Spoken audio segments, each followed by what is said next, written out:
But in a surprise move, the Bristol District Attorney, Sam Sutter, announced he had instead dropped the criminal charges and reduced 3 other charges to civil offenses. Does this sound as if our policymakers have any idea what they're doing? They go from disaster to disaster, bombing enemy after enemy.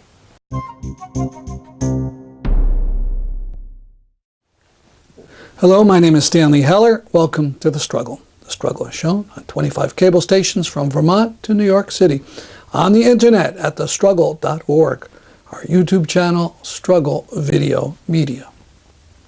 We've hit a bit of a milestone. This is our 553rd program. We have just passed The Simpsons in the number of programs produced. They've been on a lot longer, but they take the summers off. We've been producing a show a week since 2003.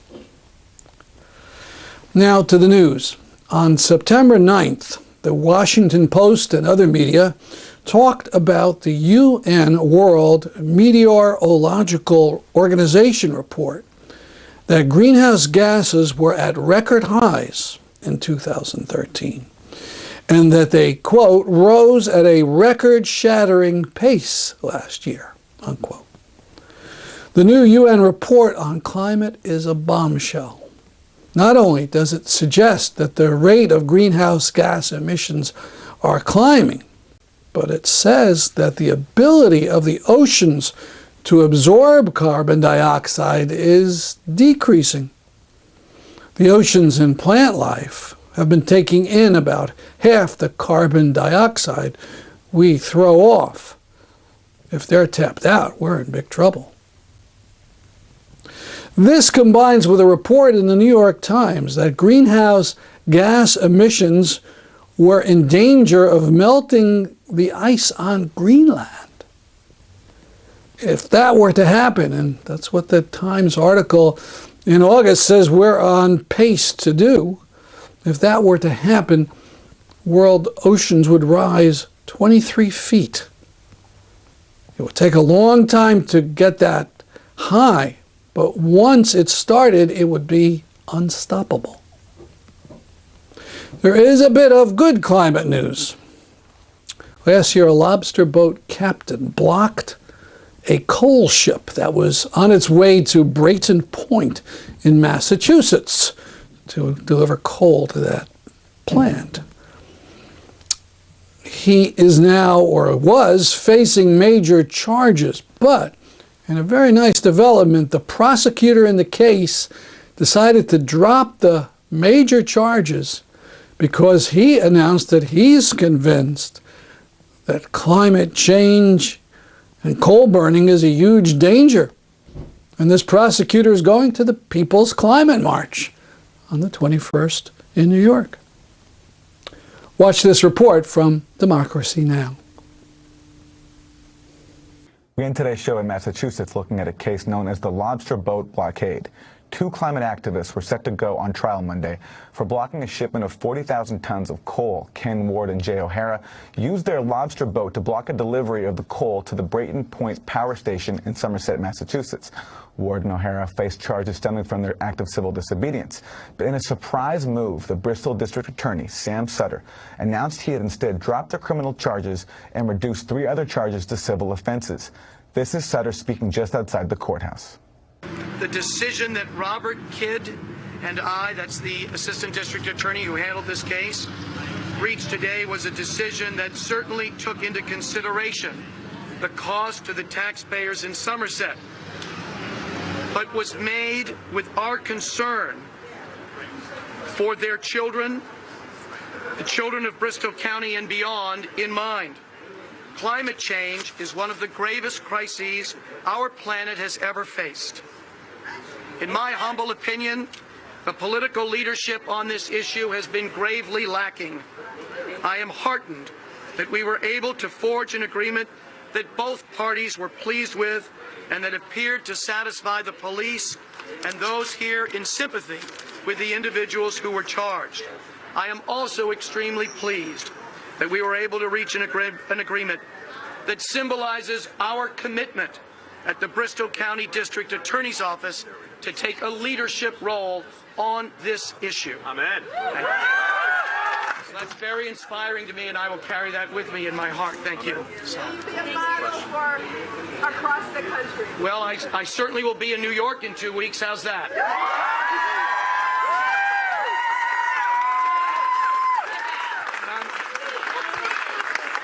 I'm walking around with Bill McKibben's article from Rolling Stone a couple of months ago.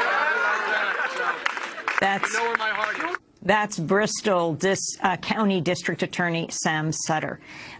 As he spoke outside the courthouse, the protesters also spoke. They're still burning coal over there. In fact, they're burning twice as much coal last year than they did the year before. This is a plant that's supposed to be phasing out.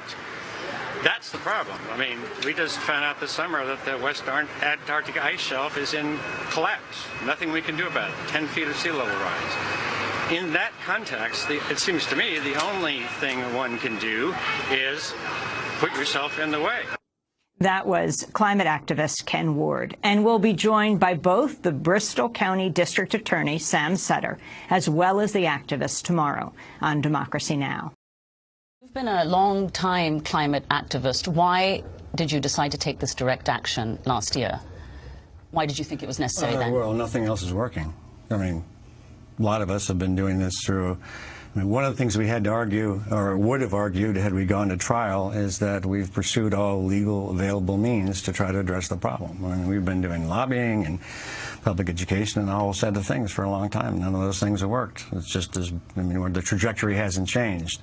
So in terms of how do we change politics, the thing that seemed needed is direct action. And so why did you focus on this coal plant and take the action you did with the lobster boat? Explain how that happened. Well, I'm from New England. This is the biggest visible source of coal burning in New England, and we picked it partly because it is visible. You can see the plant.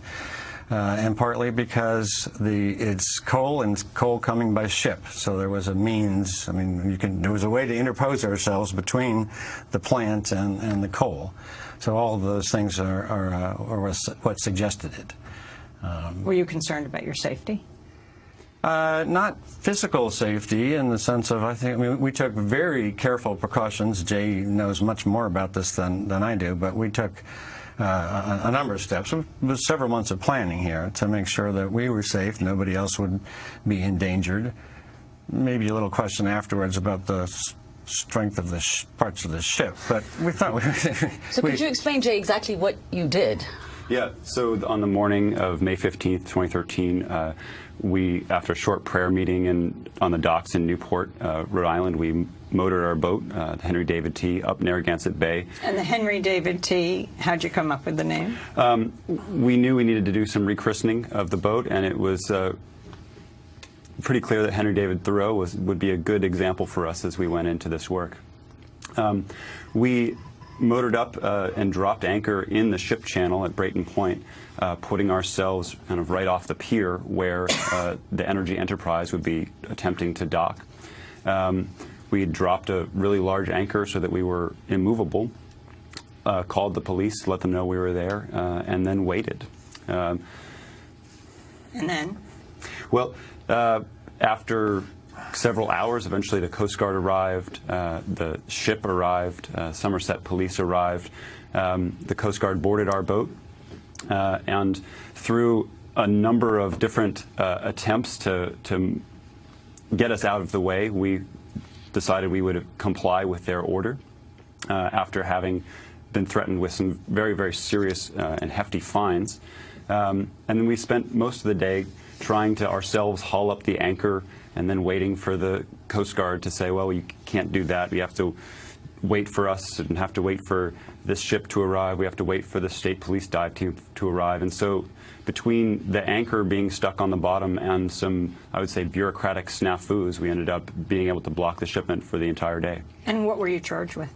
We were charged with 4 charges: disturbing the peace, conspiracy to disturb the peace, negligent operation of a motor vessel, and a failure to act to avoid a collision of a boat. And what did you face?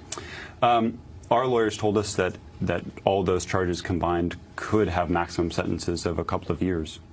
Were you at any point concerned, Ken, that the Coast Guard may detain you?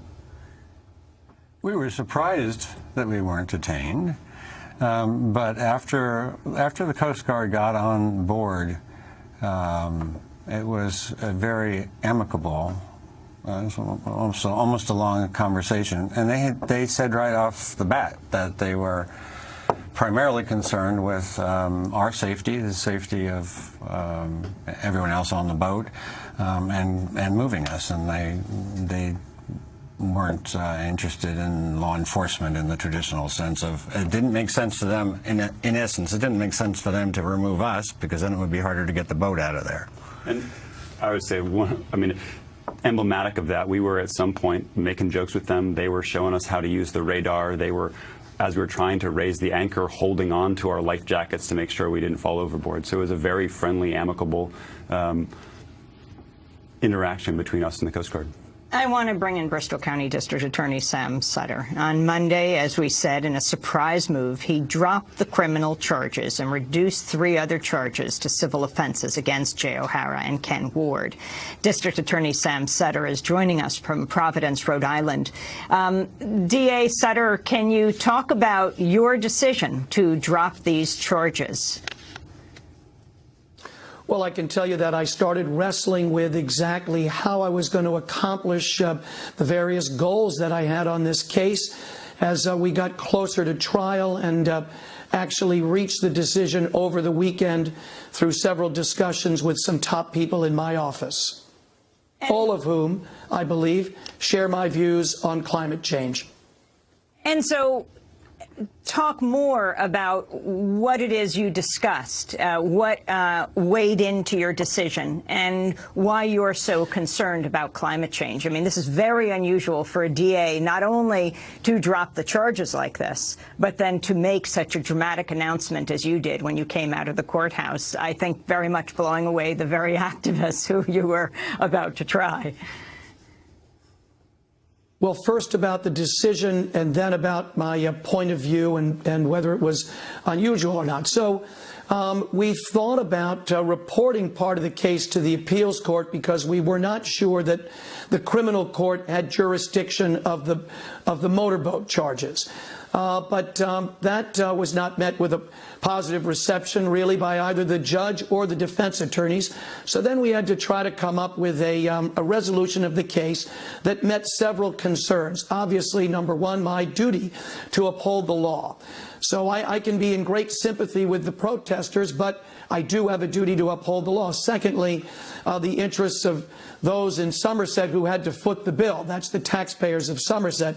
But then finally, my moral position on this issue. So, District Attorney Sutter, can you explain what kind of response you've received, both to your decision as well as to your speech outside the courthouse?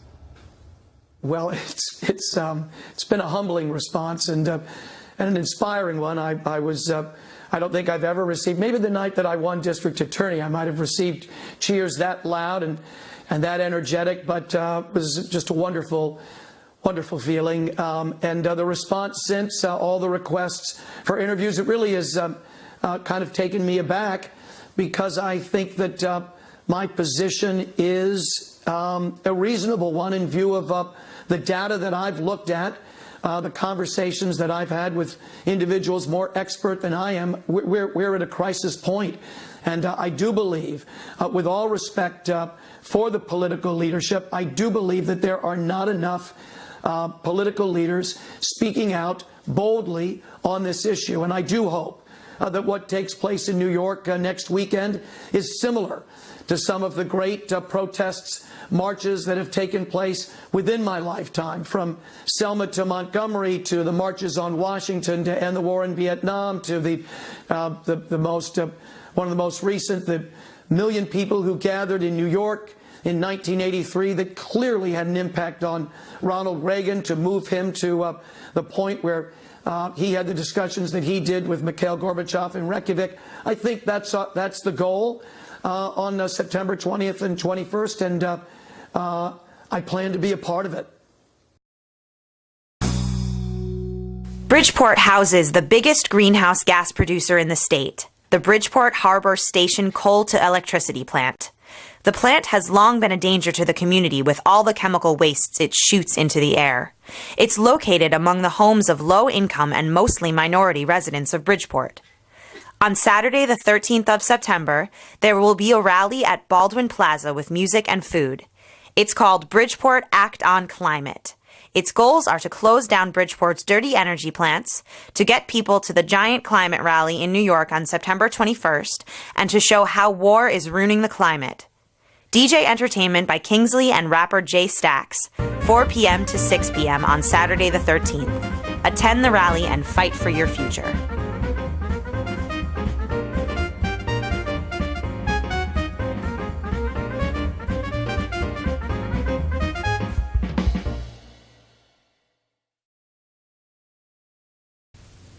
The great liberal Hope Warren of Massachusetts surprised some by obeying the party line on Israel and supporting their war on Gaza 100%. 3 years ago, President Obama declared success in Iraq. He said there was a sovereign, stable, and self-reliant Iraq, with a representative government that was elected by its people. Now look at things. ISIS and its allies have taken over a large section of that country. The Iraqi army, which the U.S. so carefully trained and so lavishly equipped with weapons, crumbled when it faced the ISIS forces. The Kurdish northeast has broken away and is independent in all but name. U.S. forces are bombing Iraq daily, and Syria is coming up next. Our zombie Congress just nods its head and goes along. Decades ago, Iraq was coming into the modern age, and then U.S. officials decided to stick their noses in. Now, after decades of interference by the U.S., Iraq is home to a powerful, brutal force that knows how to fight and has lots of captured U.S. weapons and money. Let me speak heresy. Could it be that the State Department and Pentagon and presidents don't know what they're doing? Let's look back at the 60-year record of folly. Around 60 years ago, the people of Iraq rose up and overthrew their king and established a republic. The new leader was a man named Qasem. He tried to be neutral in the Cold War and to get the Iraqi government to take ownership of Iraqi oil. So he became enemy number one of the Eisenhower administration. Qasem was overthrown and assassinated, 1959. One of the key operatives against him was a man named Saddam Hussein.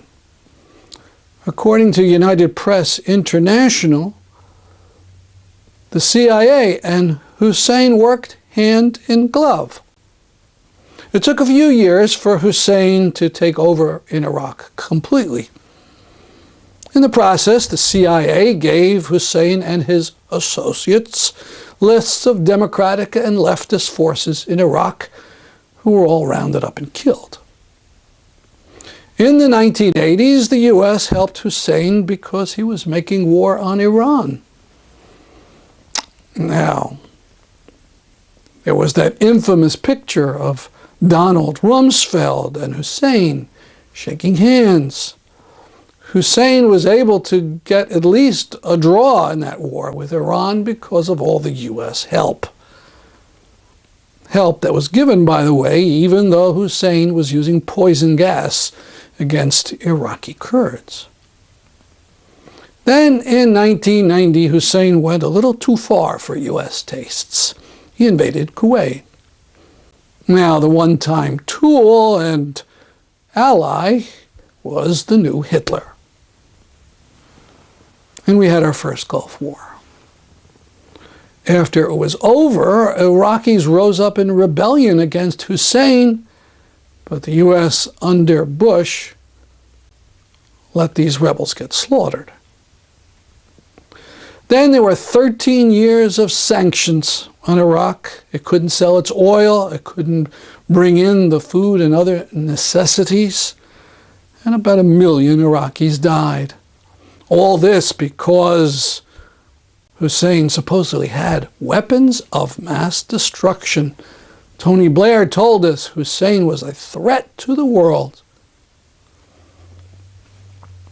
In 2003, Bush and Blair invaded Iraq. Shock and awe.